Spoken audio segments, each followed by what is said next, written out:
dietitian at the Grand River Community Health Center. So for those of you who might not be familiar with our organization, we have primary health care, so doctors and nurse practitioners, nurses. We also have what we call allied health care. So we have free mental health counseling, nutrition counseling, social prescribing. We do a lot of group programs as well, so cooking classes. We were just talking about our Stitch and Chat group today, different crafts, macrame. We have men's group, all sorts of things. And everything is free because we're a not-for-profit organization. So if you haven't checked us out already, I recommend checking out our website.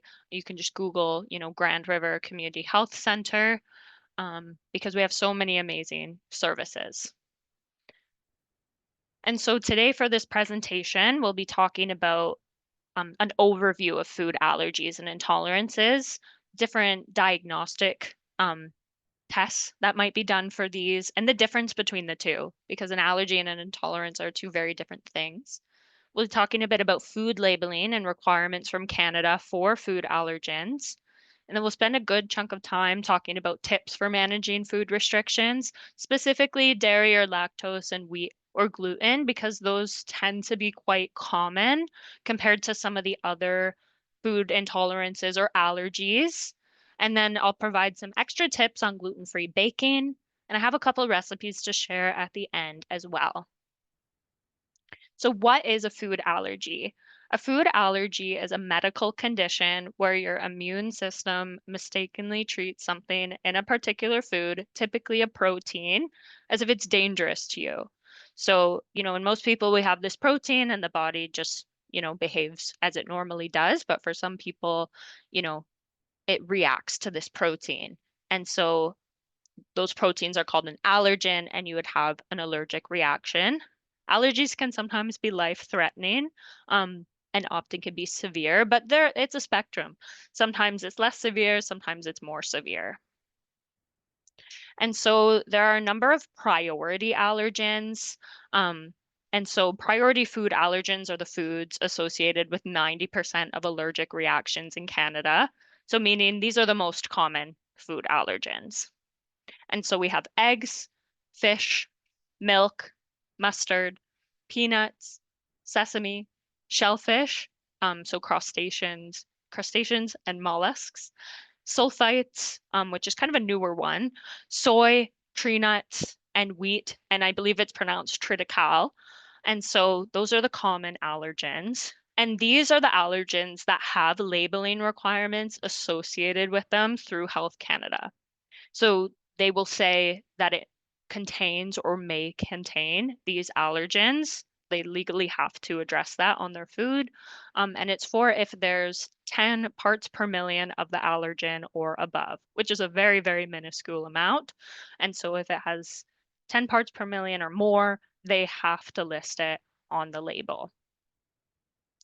Signs and symptoms of food allergies vary, but they're typically quick.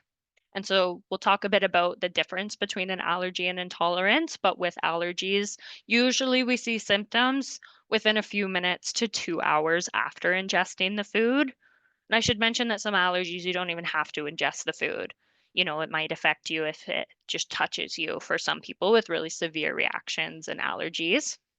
Symptoms may include rash, itchy skin, hives, maybe nausea or diarrhea, shortness of breath, chest pain. And with an allergy, anaphylaxis may occur in some people, which is a severe, life-threatening reaction, usually with shortness of breath and symptoms like that. And that's where something like an epinephrine may be required. So in terms of food allergy diagnoses, they must be diagnosed by a doctor or an allergist. And there's a few things that we look at in terms of a diagnosis. And so clinical history is important. So your reactions to those foods in the past. You may get a skin prick test done, like that's in the picture there. They'll test a number of different allergens on your skin and see if you react to those. You might get a blood test. So they look for something called IgE, immunoglobulin E, which is an antibody. Or they might do an oral food challenge, which is where you're given the food to consume orally in a medical setting. So, for example, a doctor's office, um, and then they see how you react to that. And they may use a combination of these different tests to make a diagnosis. Usually, they don't just, from my knowledge, diagnose with a skin prick test. They would maybe do the skin prick test and a clinical history and a blood test and use all of that in conjunction to make a diagnosis. From my understanding, it's not something that I can diagnose. Again, it has to be diagnosed by a doctor or an allergist. Then we get into celiac disease. So celiac disease technically is not a food allergy or intolerance, but I included it in this presentation because it really relates in my experience. And so celiac disease is an autoimmune disorder. So that means that the body kind of attacks itself. And so the absorptive surface of the small intestine is damaged by a substance called gluten, which is a protein.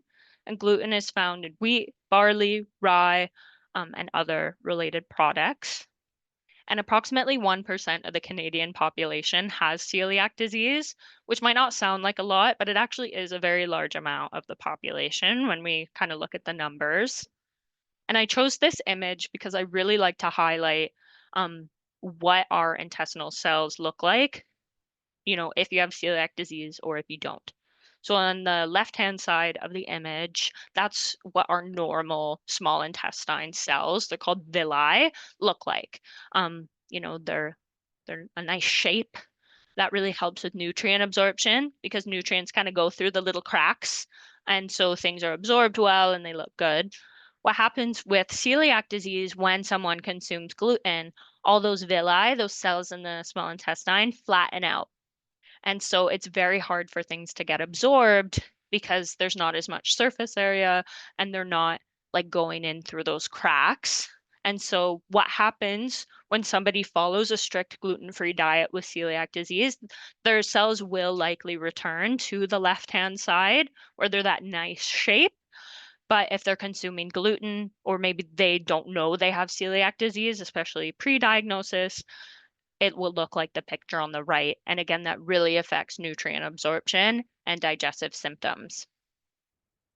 So signs and symptoms of celiac disease, so chronic diarrhea, but in some people we see constipation, abdominal pain, malabsorption, unintentional weight loss, because again, those things aren't getting absorbed, those nutrients, and they're kind of going through us. Extreme fatigue, but also some people with celiac disease may experience other symptoms that we might not think of as associated with celiac disease, or they may even be asymptomatic. A lot of people go a long time without knowing they have celiac disease, which makes it really tough. And some people are recommended to be screened more often than others. So, for example, individuals with a family history of celiac disease are recommended to be screened for it because there is a very strong genetic component. Also, if you have other autoimmune disorders, such as thyroid disease, like hypothyroidism, hyperthyroidism, if you have type 1 diabetes and other similar conditions, they also recommend you screen for celiac disease. Or if you have, any of these symptoms and, there's a potential chance that you have celiac disease, it's not a bad idea to speak to your doctor to get tested. And so again, celiac disease must be diagnosed by a doctor or an allergist. And the key thing is you have to be consuming gluten for the test to be accurate. So if somebody is following a gluten-free diet, likely the tests aren't going to be accurate because, you know, their their body's not reacting to gluten because they don't have any gluten. And so you have to be having gluten, which is sometimes a barrier to testing and diagnosis. So usually what's done is a blood test. So the blood test for celiac disease is called IgA-TTG or IgA immunoglobulin A tissue transglutaminase antibody. So basically it's an antibody that specifically is related to gluten. And usually if that comes back positive, like as high, that's, the gold standard is to do a biopsy, an intestinal biopsy. And so if the blood test is high, they might go ahead and do a biopsy just to confirm that diagnosis. And then finally, we have a food intolerance. So, a food intolerance is the inability to digest or absorb certain foods. And they don't involve the immune system, unlike food allergies. And they typically involve only the digestive system. So, not, again, the immune system. And they're not typically life-threatening directly, like a food allergy would be. Signs and symptoms. So symptoms typically occur, and again, this is just typically on average within a few hours after eating. So again, with a food allergy, we see those symptoms within a few minutes to 2 hours. With a food intolerance, we see those symptoms occur within a few hours, or it might be a day later, 2 days even. It takes more time often. And those signs and symptoms, again, often involve the digestive system. So we might see nausea, abdominal pain, diarrhea, bloating, vomiting, excess gas. But we might also see things like skin rashes and itching. Some food intolerances include lactose, gluten, sucrose, which is a sugar, same with maltose, another sugar, histamine, tyramine, which is an amino acid, which are the building blocks of protein, and monosodium glutamate, which you might have heard as MSG. But the most common of these are lactose and gluten. Um, I've been a dietitian for a few years now, and I really don't see people with the other food intolerances, or at least maybe they don't know it. But lactose and gluten are definitely more popular from my experience. And so diagnosis. So diagnosis of food allergies tends to be a bit trickier, or sorry, food intolerances is a bit trickier than allergies. So again, it's recommended to be diagnosed by a doctor or an allergist, more so as a, you know, you don't have an allergy or you don't have celiac disease, so it may be an intolerance. I advise against self-diagnosing, just because you might be limiting foods when you don't need to. And again, it's hard to diagnose. So some ways to diagnose might be tracking food intake and symptoms. Again, ruling out other conditions, an elimination diet where you eliminate the food item and see what your symptoms, if they change or not, and then maybe reintroducing that food back into the diet and monitoring those symptoms. And for lactose intolerance, there are a couple of tests that you can do, ranged by your doctor. So a glucose blood test after having lactose, or a hydrogen breath test, to see how much hydrogen you have in your breath, which can be a result of not digesting the lactose properly. Same with the glucose. Lactose breaks down into glucose and galactose. And so I think from my understanding, if it's not high, like if your glucose isn't high, it means it's not breaking down. And I wanted to briefly touch on food sensitivity testing. This is something that clients bring up to me a lot. And so it's also known as an immunoglobulin G food sensitivity test. So again, that's just an antibody. You've heard of me talk about a few today. IgA, IgG, IgE. They're just different types of antibodies in our bodies. Um, but the food sensitivity test is a blood test that measures levels of these antibodies in response to different food items. But research and different bodies, including Food Allergy Canada, do not recommend the use of these tests for diagnosing food allergies or intolerances because they're very inaccurate and not evidence-based. Same with like hair tests, saliva tests, they're also not scientifically valid. So from a research perspective, there's just no evidence or support for these tests. Again, Food Allergy Canada, Canadian Pediatric Society, McGill University, etc. I've read several sources where they don't recommend these tests. And usually, if you have these IgG antibodies and they're high related to certain foods, it just indicates that you've been exposed to these foods, not that you have an intolerance to them. And I also wanted to touch on allergen thresholds. So with a food allergy, often trace amounts of a food item can elicit an allergic reaction. So very, very tiny, tiny amounts. In contrast, with a food intolerance, people can often tolerate small to moderate amounts of the food. So we're maybe not as worried about like the may contain statement or like a tiny bit of cross-contamination with a food intolerance, like we are with a food allergy or celiac disease. So, for example, most individuals with lactose intolerance can tolerate up to 12 grams of lactose at one time, is what research says. And 12 grams of lactose is about 1 cup of milk or 1 scoop of ice cream. And it tends to be better tolerated if consumed with other foods rather than on its own. So, that may not be everybody's experience, but again, research shows us that a lot of people can tolerate some lactose, even with lactose intolerance.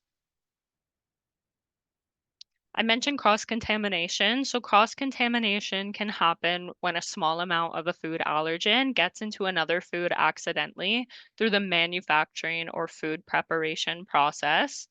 And it can also occur through contact with utensils, surfaces, or objects. So for example, if I put the picture of the toaster there, if I toast my wheat bread, and then somebody who has celiac disease goes and use that same toaster for their gluten-free bread, that would be considered cross-contamination because there's likely crumbs in the toaster from the wheat bread. Again, this is very important with a food allergy or celiac disease, not as much of a concern with an intolerance. Or for example, if you're cutting, with one knife, a wheat product, and then or a peanut or something, and then you're going and using that same knife, for something else, then that could also be an example of cross-contamination. It can be, food to object, or food to saliva, because food allergens can also be passed through saliva from people and pets. So it's a very important consideration with food allergies. So next, we're going to talk about food labeling. So packaged food items that contain those priority food allergens I mentioned earlier, as well as gluten sources and added sulfites at 10 parts per million or more, must declare allergens within the ingredients list or using a contain statement using common ingredient names. So they made that change recently that you have to use a common ingredient name. So for example, that used to be listed ovalbumin. People are probably, a lot of people are like, what's that? Well, it's egg. So now they're listed as egg instead of ovalbumin to decrease confusion. And there's numerous other examples like that as well. Cross-contamination or may contain statements are actually optional in Canada, which I find a little scary for people with food allergies or celiac disease because they're not required. And so an app could also be a helpful thing to use to make sure that a product is gluten-free, or some people call the company just to double check. So Find Me Gluten-Free, Spoonful, etc. can be helpful apps to use to identify products. Additionally, restaurants are not required to list priority food allergens, which I found really interesting. And I was looking at a study from 2025. It was released in the summer, and it analyzed online menus of non-chain restaurants in Toronto. And very interestingly, the study demonstrated that only 10% of restaurants used allergen symbols and 16% included allergen statements. So that means the other, I gotta do my math here, like 85% of restaurants did not use any kind of allergen statement, which again is kind of scary. Usually you have to ask the restaurant just to be extra sure if it is allergen free or if there's that risk of cross-contamination. And interestingly, vegan and vegetarian restaurants were the most likely cuisine type to have the allergen symbol, and Southeast Asian restaurants were the most likely to have an allergen statement. And also, there was some links between higher restaurant costs and those restaurants that had multiple locations were more likely to disclose their allergens. And again, these aren't for chain restaurants, just non-chain, but very interesting study and close to home.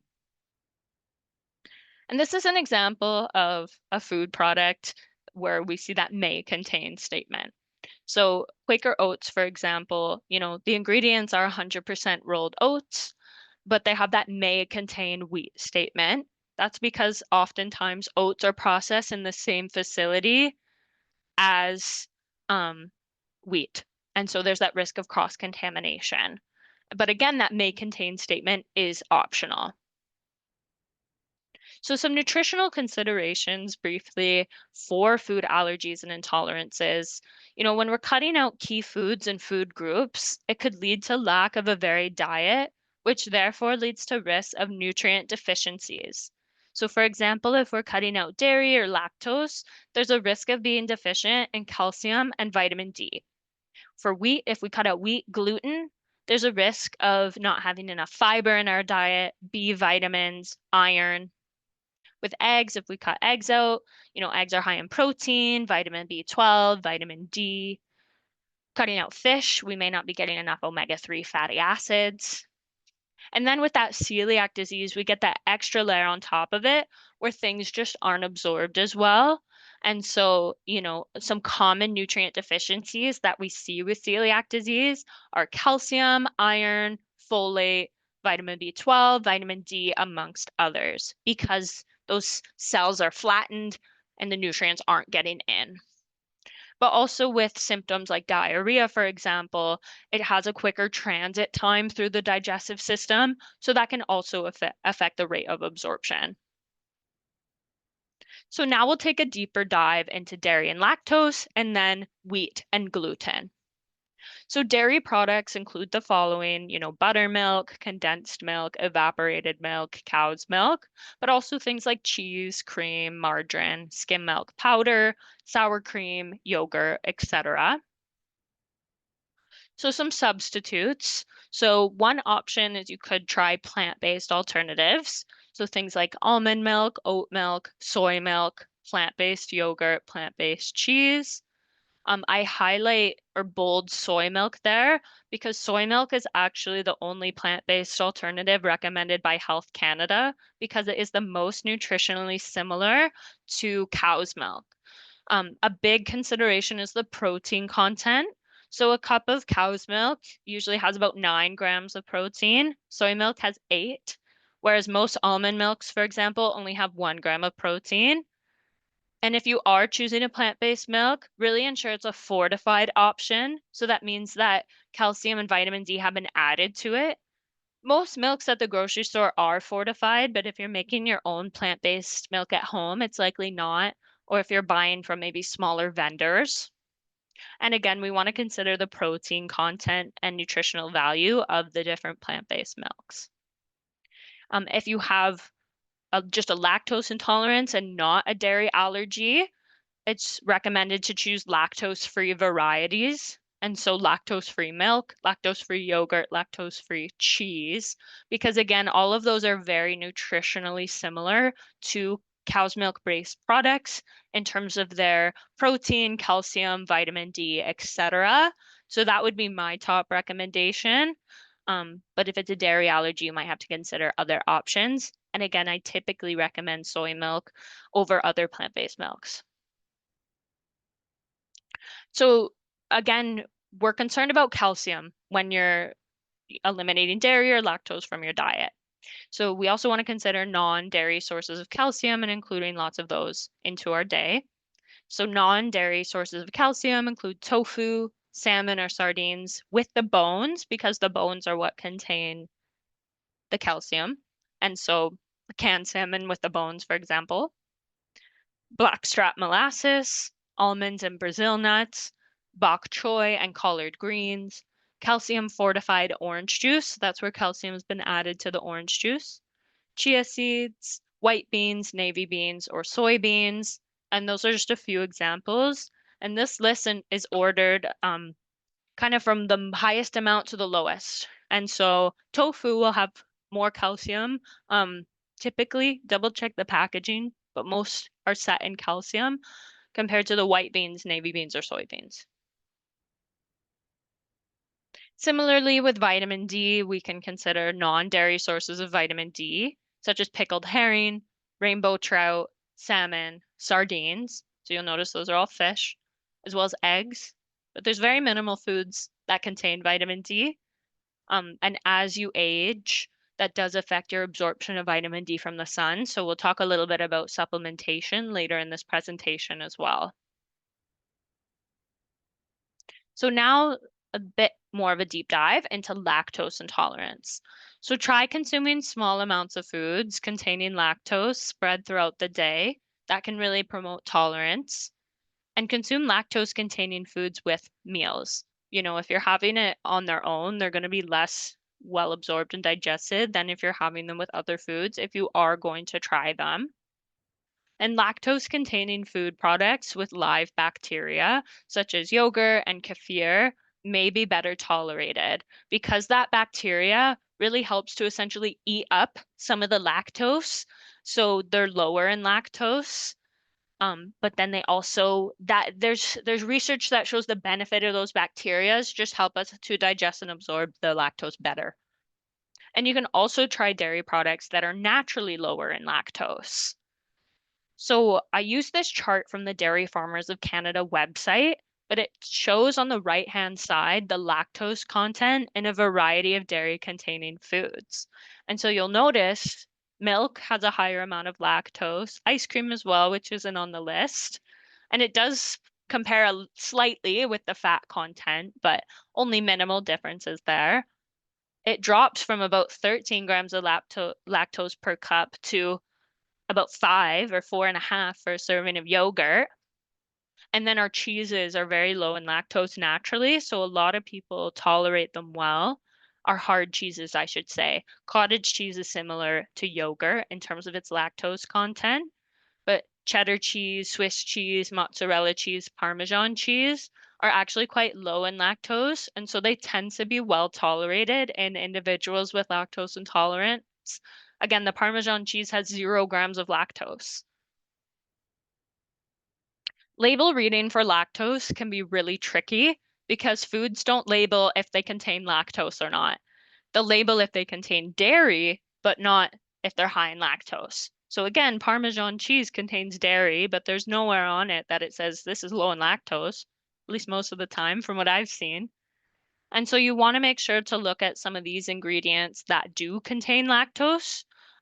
So cheese flavor, curds, dry milk solids. Sometimes it will say lactose directly on the label. Modified milk ingredients, non-fat milk powder, whey. The whey protein isolate, which is typically found in a protein powder or a protein bar, is very low in lactose. So these are just some key terms to keep in mind when you're looking at labels just as, to be cautious with them maybe, but it still doesn't mean they're necessarily high in lactose. It just means they do contain some lactose. And then if you see any of these ingredients, they don't contain lactose. So casein, lactalbumin, lactate, and lactic acid actually don't contain any lactose. They have dairy, but no lactose. And so when it comes to baking and cooking, I recommend substituting dairy-free milk with plant-based milk, or sorry, substituting dairy milk with plant-based milk or lactose-free milk. You could also bake with dairy-free margarine because, as mentioned, margarine does contain some dairy. Or you could use plant-based butter or oil instead of butter or margarine, regular margarine. But some margarines are dairy free. So, for example, Baecel has a vegan product that comes in a tub and it doesn't contain dairy, but the regular Baecel does. You could also prepare your own creamy salad dressing because things like Caesar and ranch typically have dairy in them. And there's lots of recipes for that online. Switching gears now to wheat and gluten. So, grains that contain gluten, there's many, but a few that I'll mention are barley, bulgur, couscous, rye, semolina, which is usually found in pasta noodles, spelt, triticale, wheat bran, wheat germ, etc. So my number one tip is to always choose naturally gluten-free grains because they're going to be the most nutritious and they're going to be the most cost-effective a lot of the time. So naturally gluten-free grains are things like amaranth, which looks kind of similar to quinoa, buckwheat, corn products, so corn tortillas, corn chips, all those kinds of things. Rice, teff, which is also like a grain that kind of looks like rice and quinoa, and others. And you can consider processed gluten-free foods when needed. For example, if we all like our bread, so if you really want a slice of bread, gluten-free would be a good option. But if you're doing cooking for a meal, I recommend choosing those naturally gluten-free grains. Processed gluten-free foods may be low in vitamins, minerals, and fiber, and high in saturated fat, sodium, and sugars. So when we buy gluten-free products, it doesn't mean they're healthier. A lot of the times they're lower in nutrition and higher in those things that might not be as beneficial for us and more expensive. So that brings me to enrichment. So enrichment basically means adding nutrients back into the food that were lost during processing. And so in Canada, it is mandatory that white flour and foods containing it, such as white breads and pastas, must be enriched with thiamine, riboflavin, niacin, folic acid, and those are all B vitamins, and iron. Because what happens is whole grains contain those nutrients, but once we process them to white flour, we lose those nutrients. So it's mandatory to add them back in Canada. However, enrichment is voluntary for gluten-free flour and products, meaning gluten-free products do not have to be enriched. They don't have to have these added back to them. And so, again, gluten-free processed foods are okay and can be a great option, but we don't necessarily want them to be the bulk of our diet, especially if they aren't enriched, and some are. So it's always good to look at the label.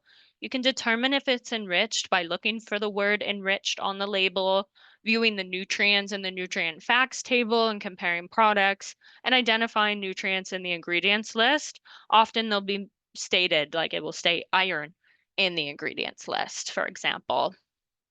And if they are enriched, Health Canada recommends that they be enriched to the same levels and amounts as their wheat alternatives. And so some other substitutes you could consider alternative pasta noodles such as chickpea or lentil pasta. I'm a big fan of those myself. They're quite nutritious, and are higher in fiber and protein, but you could also do a gluten-free pasta as well, one that's labeled gluten-free. You can also consider various flours for baking, such as almond flour, coconut flour, or oat flour. Though blended flours work the best from my experience as a one-to-one substitute for wheat flour. So usually you could make your own, or you could, buy one from the store and it will be labeled as a one-to-one gluten-free powder or blended flour, or things like that, because blended flours don't just contain a flour, they also contain a flour or more than one that is gluten-free, starches like potato starch, tapioca starch, and binders like xanthan gum, guar gum, etc., so that it's more similar to wheat flour and will result in a better baked product. We'll talk a little bit more about baking in a moment. And when it comes to fiber, we want to make sure we're getting enough fiber in our diet when we're cutting out gluten or, limiting the amount we're consuming. So gluten-free sources of fiber include fruits and vegetables like avocados, berries, pears, peas, potatoes with the skin. Those are the top fruits and vegetables that are highest in fiber. That's why I chose those ones. Beans and lentils, nuts and seeds, and again, those naturally gluten-free whole grains like amaranth, brown rice, buckwheat, millet, oats, quinoa, teff, all very high fiber gluten-free grains. And also consider sources of B vitamins because we find those in our grain products, so niacin, folic acid, thiamine, etc. So beans and lentils, dairy products, dark leafy green vegetables, eggs, meat and seafood, mushrooms, nutritional yeast, nuts and seeds, oranges, just to name a few. So some more baking tips. So I recommend measuring gluten-free flours using a kitchen scale, as these flours are finer than wheat flours and do not pack evenly into a measuring cup. If you prefer to measure flour using a measuring cup, make sure you're spooning and leveling the flour with a knife like you would with regular flour.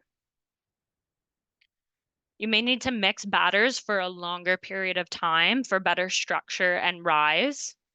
Kneading is not required for breads because we need to develop the gluten, but there's no gluten. And let batters and doughs sit covered for 30 minutes before baking. That can really help it become thicker and the doughs less sticky. and the batters, sorry, should mention, become thicker.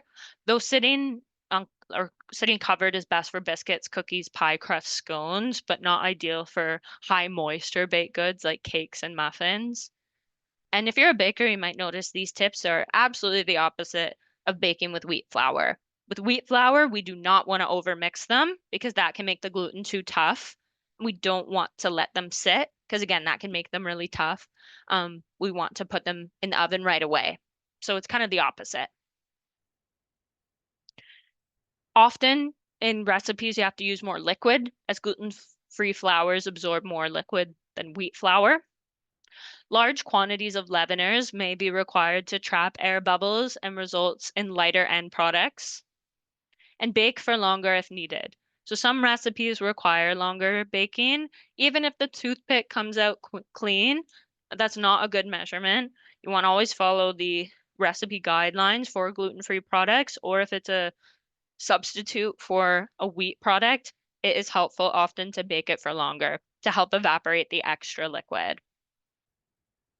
And follow the recommended timing for a recipe to determine doneness, as other methods, such as checking the food with a toothpick, are often inaccurate, like I mentioned. Use an oven thermometer to ensure your oven is the right temperature for the recipe as well. Just to double check, our oven might say 350, but when we do an oven check, it might only be 325. And so some problem textures and solutions. If your product is crumbly, you could increase the binder, so xanthan gum, ground flaxseed, etc. Mushy or gummy, lower the temperature and increase the cooking time. Gritty or thin, rest the batter for 30 minutes before baking. Dry, add more liquid. Dense, increase the leavener. I don't know if I mentioned that. Yeah, often more leavener is needed. And so I'll just talk briefly about supplements, and then we'll be concluding my presentation soon. We started a little bit later, so I just want to make sure we still get to everything. So a multivitamin may be beneficial for those who don't consume a varied diet.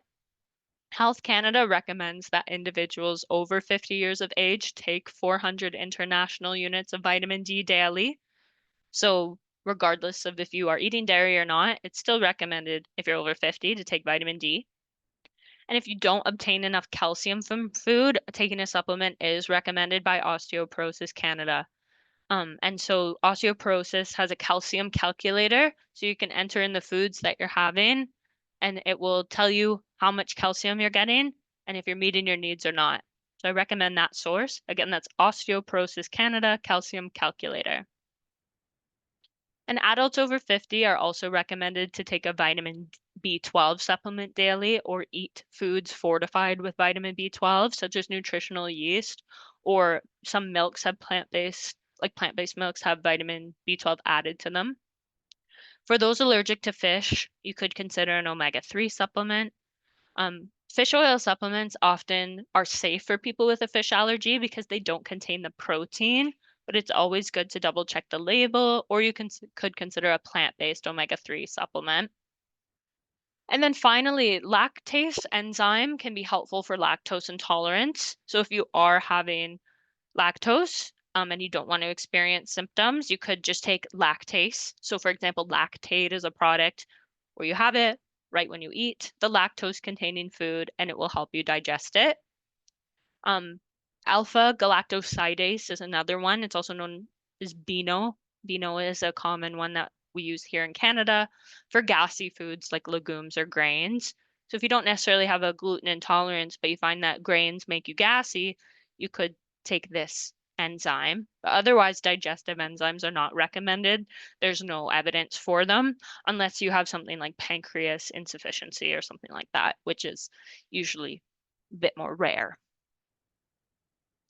And I have some recipes here, so I'm not going to read through them all, but if you want the recipes, you can watch the recording and then just pause on these slides. So the first is a blueberry baked oatmeal by the Real Food Dietitians, and you could use any type of milk you would like. So lactose-free milk, soy milk, etc. Gluten-free oats. And you could use eggs or you could use flax eggs. So flax eggs are where we mix ground flax seeds with water, and it makes an egg, and it's a good substitute for eggs. Again, just sitting on the slide for a moment for those watching the recording. And then the other recipe that I provided is Life Affirming Warm Nacho Dip by Oshi Glows, and it's a vegan nacho dip. I personally made this one too, and it's delicious, and it's made with cashews, and the nutritional yeast gives it a nice cheesy flavor.